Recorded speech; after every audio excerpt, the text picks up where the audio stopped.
الناس فاكرة إن الفقر والجوع هما أسوأ حاجة ممكن تحصل لك، لكن الحقيقة أسوأ حاجة هي لما تشوف الجنة من بعيد وتحس إنك قادر تمد إيدك وتمسكها ولكنها تطلع سراب. في بيوت بتلمع من بره بس جواها أسرار أغمق من أي قبو، والأرضية اللي إحنا ماشيين عليها أوقات بيكون تحتها عالم كامل محدش شايفه. السؤال ليك أنت مستعد تفتح الباب اللي تحت السلم؟ وهنا بقى يجي دور الحكاية. عندنا عيلتين، واحدة فوق تانية تحت. العيلة اللي فوق عايشة في فيلا واسعة، الشمس بتزورهم كل يوم والهواء النظيف دايما بيملى صدرهم. أما العيلة اللي تحت عايشين في قبو صغير، شبابيكه نصها مدفون في الأرض، واللي بيشوفه من العالم هو رجول الناس اللي ماشية فوقيهم.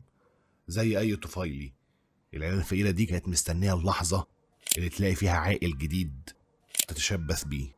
حضر حاجة تشربها واعمل سبسكرايب ولايك ويلا بينا نبدأ الحكاية. الفيلم بيبدأ وبيوريك العيلة بطلة القصة والمكان اللي هم عايشين فيه. ناس عايشة في شقة تحت الأرض حرفيا، الشباك بتاعهم يدوب يشوف رجلين الناس اللي في الشارع. ناس حرفيا تحت خط الفقر، تحت المجتمع. الفيلم بيصور الناس دول زي الطفيلي اللي بيعيش على قفا المضيف بتاعه. الطفيلي هو كائن ما يقدرش ان هو يغذي نفسه، فبيشوف حد تاني يعيش على قفاه. وده بيبان في اول مشهد في الفيلم لما الناس اللي كانوا سارقين منهم الواي فاي بيغيروا الباسورد بتاعه، فمش بيكون قدامهم غير ان هم كطفيليات يشوفوا مضيف تاني غيره. وده بيحصل لما الاب بيقول لعياله ارفع التليفون فوق شويه ودور على اي شبكه تانية. الجمله المستخبيه هي دور على اي مضيف تاني. وعشان يزداد فقرهم زياده مش بيلاقوا شبكه غير في اوسخ مكان في الشقه، جنب قاعده الحمام. العيلة دي مكونة من 4 أفراد: الأب كيم، الأم تشونج، الابن كيو، البنت كي جونج. أنا حاسس إن أنا حضرت جن بالأسماء دي. المهم، العيلة دي شغالة إنها بتقفل علب بيتزا. أثناء شغلهم بيجي شخص بيرش مبيد حشري للحشرات في الشارع، أعمل كده زي عربية الرش اللي كنت بتمشي وراها وإحنا صغيرين. لكن الرش ده ممكن يخنقهم لأن هو هيعبي الشقة كلها لو ما قفلوش الشبابيك. ولكن كيم بيخليهم يسيبوا الشباك مفتوح عشان ياخدوا إبادة للحشرات مجانية. زي ما قلت لك، طفيلي. بيظهر في المشهد ده قد ايه كي وو وكي جونج مش مستحملين الدخان ده وعمالين ان هم يكحوا، ولكن الاب والام ولا هنا لسه مكملين في تطبيق علب البيتزا. وده تصالح مع الوضع بتاعهم. هو اتعود على الوضع ده، ولكن عياله لسه ما وصلوش للدرجه دي. لسه عندهم احلام ما قتلهاش المبيد. الطبقه الاجتماعيه دي مش مهمه عندها غير انها تطلع على حساب الغير. البوصله بتاعتهم محوله، يعني لما بتيجي البنت اللي بتاخد منهم طلبيه العلب، كيوو لما بيقدم نفسه عشان يشتغل معاها مش بيتكلم عن نفسه قد ما بيذم في الشخص التاني اللي هو هياخد وظيفته. مش بيتكلم عن مميزات نفسه، هو بيتكلم عن عيوب غيره. وده ميكانيزم دفاعي موجود في بشر كتير. في ناس لما بتهاجمهم وتقول لهم انت فيك كذا مش بيدافعوا عن نفسهم، هم بيحولوا الهجوم ده لشخص تاني. طب ما فلان فيه كذا، طب ما انت فيك كذا، وبينسوا ان العيب فيهم هم.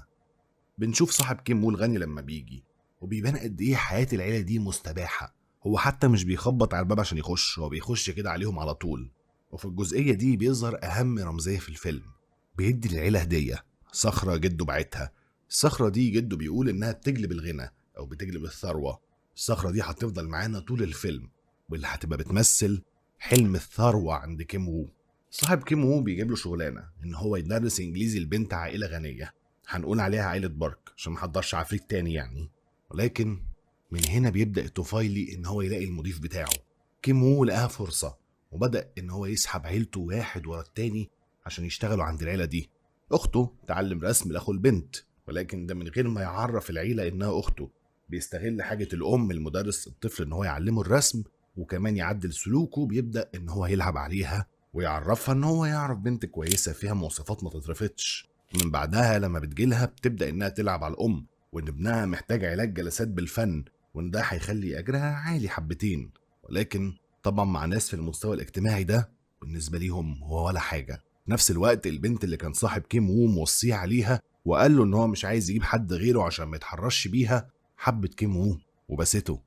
كي جونج وهي مروحة أب عائلة بارك بيخلي السواق يوصلها. السواق بيحاول إن هو يلطف معاها الجو، ولكنها بتعمل معاها حركة. هي سوري في اللفظ بتقلع ملابسها الداخلية وبتخبيها في العربية عشان لما الأب بارك يشوفها يرفض السواق. الراجل أصلا ما كانش فارق معاه غير إن السواق عمل كده في الكنبة اللي هو بيقعد عليها في العربية، هو مش فارق معاه الفعل نفسه. كي جونج بتبدأ إنها تلعب على الأم عشان تخلي أبوها يشتغل هو السواق للأب، وتفضل تقول فيه مواصفات ما تترفتش زي بالظبط ما كيو عمل معاها، وكيم اشتغل سواق للأب بارك. ودلوقتي ما تبقاش في العيلة غير نفر واحد بس اللي هو الأم. ولكن كان لسه في مشكلة، طفيلي تاني في العيلة دي، الخدامة اللي كانت شغالة عند العيلة.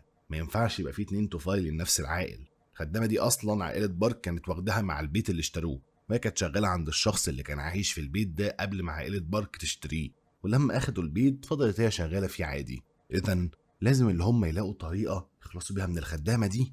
كيمو بيعرف من البنت إن الخدامة عندها حساسية من الدراء اللي هو الخوخ يعني، والحساسية اللي عندها دي عالية، يعني شوية وبر صغير بس هيخليها يجيلها طفح جلد شديد وكحة وليلة كبيرة. بيروح كيم وراها المستشفى وبيصورها وبيوري الصورة للأم، ويقول لها إن هو سمعها وهي بتتكلم في التليفون إنها كانت بتقول إنها عندها سل، وهو أصلا كل الكلام اللي قاله ليها ده كان متحفظه ومتدرب عليه كويس، وحرفيا بيمثل عليها. وبيبدأ إن هو يخوفها على ابنها وعلى عيلتها، واحدة مصابة بالسل وهي اللي بتغسل وبتطبخ وبتعمل كل حاجة، سهل جدا إنها تهدي العيلة كلها. وفعلا بيقدروا إن هم يزرعوا الخوف جوه الأم عشان تطرد الخدامة، ومكانها بيجيبوا الأم. وبكده طفيلي قدر خلاص إن هو يستحوذ على العائل بشكل كامل.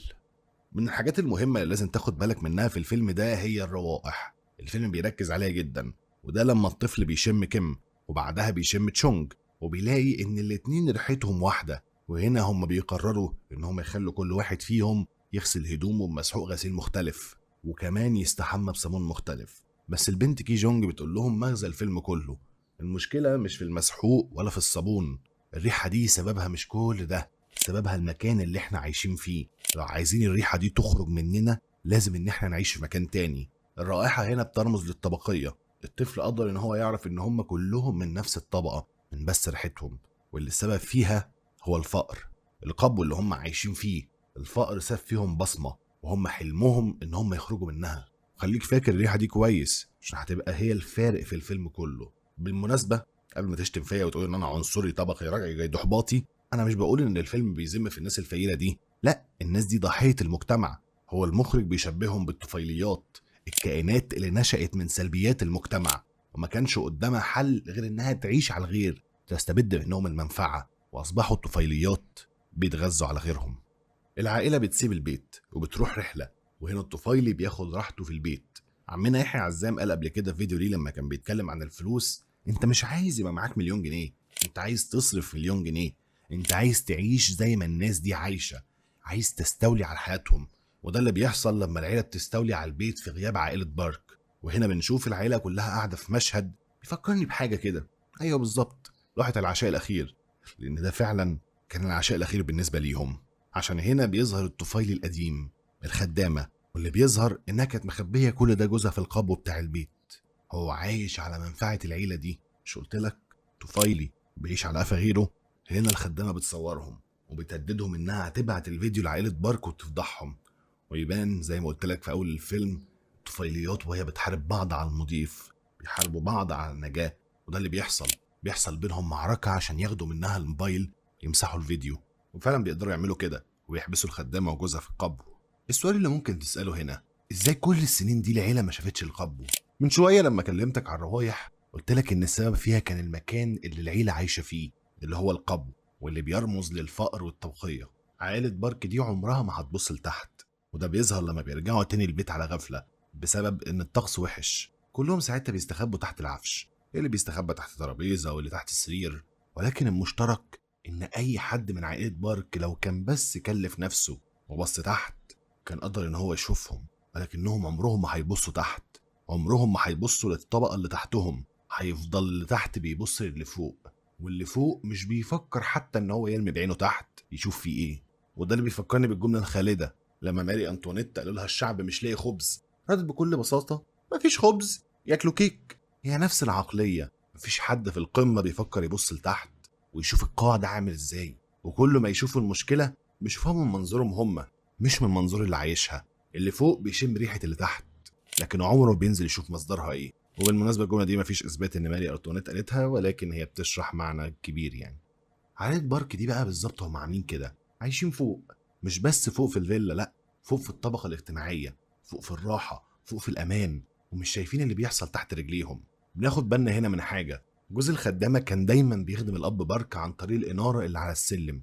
هو كان دايما وهو طالع على السلم جوزها من تحت كان بينور ليه. وده يا صاحبي مثال واضح للرأسمالية. انت بتشتغل وبتتعب عشان صاحب الشركة أو العمل عموما هو اللي يزداد غنى. انت بتنور ليه سلم الثراء بدماغك بشقاك تعبك، وهو بس بيطلع عليه. طب وانا يا ريس؟ الله الله، ما انت هتشوف ثمار شغلك على صاحب الشركة. وهنا بيبدأ المشهد اللي بيغير كل حاجة. المطر اللي كان بالنسبة لعائلة بارك منظر شاعري جدا، وهم قاعدين في بيتهم الدافي الآمن اللي حاميهم من شدة المطر. ولكن المطر كان بالنسبة لعائلة كيم كان كابوس. المية نزلت من السماء لحد لما غرقت الحي كله.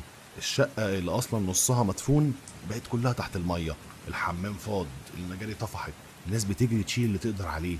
لكن عائلة كيم واقفين مش عارفين يشيلوا ايه ولا ينقذوا ايه. والصخرة اللي كانت بتمثل حلم الثراء كيوو شايلها وسط المية ماسك فيها وكأنها طوق النجاة، رغم انها في الحقيقة كانت حمل تقيل بيشده لتحت، ولكنها بتمثل حلم الثراء ليه ولعيلته كلها. على الجنب التاني خدامة بتموت قدام جوزها في القبو. تاني يوم عيد كيم لسه ريحة المجاري طالعة منهم، بيروحوا يشتغلوا في حفلة عيد ميلاد ابن عائلة بارك. حفلة كلها ضحك وزينة وألوان. الأب بارك بيخلي كيم يلبس معاه لبس الهنود الحمر عشان يعملوا شو كده، عشان هو ابنه بيحبهم. لما بيحس ان هو كيم زمزق كده بيقول له خلي بالك انت هتاخد فلوس على ده، انت مش بتعمل حاجة ببلاش، ما تفكرش يعني ان انت بتجبي عليا ولا حاجة، لا يا صاحبي كله بتمنه. ولكن في الخلفية كان في قبو، في جزء الخدامة محبوس مستني فرصته ان هو يطلع. الفرصة بتيجي لما كيم مو بينزل القبو معاه الصخرة، وبعد ما الصخرة كانت المفروض انها تحقق له حلم الغنى بتكون سبب في ان هو يتضرب بيها ويتهشم دماغه. جوز الخدامة بيطلع للحفلة وبيطعن كي جونج بسكينة في صدرها، ولما الطفل بيشوف المنظر ده بيغمى عليه. كيم بيجري على بنته، ومراته تشونج بتجري على جوز الخدامة، والأب والأم بارك بياخدوا ابنهم عشان يودوه المستشفى. والبنت اللي كانت بتحب كيوو بتلاقيه سايح في دمه، فبتشيله ساعتها عشان توديه المستشفى وتلحقه. في الوقت ده الأب بارك بيطلب من كيم مفاتيح العربية عشان عايز إن هو يلحق ابنه، ولكنه لما كيم بيحدفها له بتقع تحت جوز الخدامة، ولما الأب بيجي ياخدها مش بيستحمل ريحته وبيسد مناخيره. وده اللي بيغيظ كيم جدا، هو بياخد السكينة وبيقتل بيها الأب بارك. بيهرب بعد كده، وبتكون نتائج كل ده الأب بارك مات، والخدامة ماتت، وجوزها كمان، وكي جونج هي كمان ماتت. كيو بعد كده عمل عملية وفاء، هو بيضحك بس ومش دارب اللي حواليه، واتحكم عليه هو وأمه بإطلاق سراح مشروط. ولكن الأب كيم كان مختفي. الفيلم هنا بيطرح السؤال الكبير، مين الطفيليات؟ هل هم الفقراء معنويا وماديا، ولا المجتمع كله متطفل على بعضه سواء غني أو فقير؟ في أول الفيلم بيوريك إن الفقر دلوقتي مش بس رغيف عيش عشان تسد جوعك، الفقر بقى إنك ما عندكش إنترنت، واللي بالمناسبة بقى من أساسيات الحياة دلوقتي مش رفاهية. ولكن السؤال بيكمل، مين المتطفل الحقيقي؟ الشاب الفقير اللي دخل بيت عائلة غنية يدرس لبنتهم إنجليزي، ولا أصلا صاحبه اللي ائتمنوا عليها وقال له أنا ما جبتش حد غيرك عشان ما حدش يتحرش بيها، ولا هو اللي استغل الفرصة وحبها، ولا البنت الغنية المدللة اللي فاضية من الجوهر واللي لقت الشاب الفقير تفرغ في ملالها العاطفي؟ مين الطفيلي؟ السكير اللي بيتبول تحت نافذة البيت الفقير، ولا العيلة اللي تحت الأرض المتطفلة على الشارع نفسه بسبب النافذة دي؟ السكران شايف إن هو من حقه إن هو يتبول، وهم شايفين إن منظره تعدي عليهم. طب والسواق لما حب إن هو يتحرش بالمدرسة الفقيرة ويعزمها على العشاء، ولا هي اللي سابت هدومها في العربية عشان توقعه وتخليه يخسر شغله عشان أبوها يحل مكانه؟ طب والخدامة القديمة هي وجوزها اللي عايش تحت البيت، ولا العيلة الفقيرة اللي مسكت عليها تهمة السل عشان تمسك مكانها؟ حتى الأب الغني مش هو برضه طفيلي بفلوسه اللي بيشتري الأب الفقير ويخليه يمثل مشهد هندي أحمر في عيد ميلاد ابنه ويقول له بمنتهى البساطة كل حاجة بفلوسها؟ ولا الأب فقير وعيلته اللي عايشين على قفا العيلة الغنية دي؟ مين الطفيل اللي بجد؟ الفقير اللي بيدور على أبسط حقوقه في العيش، ولا الغني اللي بيتطفل على الفقير بأمواله عشان يسد فراغه العاطفي؟ سؤال صعب إنك تلاقي له إجابة. الفيلم بيكمل إن كي وو بيقدر يعرف إن أبوه مستخبي في القبو، وده عن طريق الإنارة بتاعت السلم لو فاكرها. قدر كيم إن هو يكلمه بشفرة موريس بيها، وكي وو بعد سنين قدر إن هو يشتري البيت وحرر أبوه من حبسه. المطر كان رمز الحقيقة، هو نفس المطر اللي بينظف السما لعيلة بارك، هو نفسه اللي وسخ الدنيا على عيلة كيم. الريحة كانت بصمة فقر متطلعش بالمسحوق ولا حتى بالصابون، لازم تغير العنوان. والصخرة كانت وهم الثراء اللي شالها كيوو كأنها المنقذ بالنسبة له، لكنها في الآخر كانت السلاح اللي كان هيقتله. الفيلم بيقولك ان المسافة بين فوق وتحت مش بس سلم، المسافة دي عمر كامل، نظام كامل. عشان تطلع فوق لازم حد من فوق يمد ايده ليك، وده نادر جدا. عيلة كيم حاولت انها تطلع بسرعة، لكن هم طلعوا بنفس الطريقة اللي الطفيلي بيتحرك بيها، عن طريق عاقل. ولما العاقل ده مات، الحلم كله مات معاه. وفي الاخر كلنا في مكان ما في السلم الاجتماعي، في حد تحتينا، في حد فوقينا. السؤال الحقيقي هو احنا مستعدين نبص تحت ونشوف، ولا هنكمل زي ماري انطوانيت شايفين الناس جعانه ونقول لهم والله ما فيش عيش، كلوا كيك؟ بس كده. كان معكم حسن فهد، السلام عليكم.